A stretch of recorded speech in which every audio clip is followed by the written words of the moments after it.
అయితే బిర్యానీ రైస్ అయితే తీసేసుకున్నాను. సో పిల్లలకి క్యారేజ్ అయితే పెడుతున్నాను అనమాట. మార్నింగ్ టైం చేస్తున్నాను ఈ వీడియో అనేది.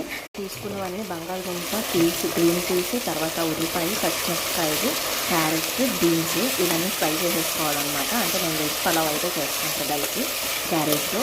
సో ఇవన్నీ ఫ్రై చేసేసుకుని విజిల్లో వేసేస్తాను. అదైతే సింపుల్గా ఈజీగా అయిపోతుంది.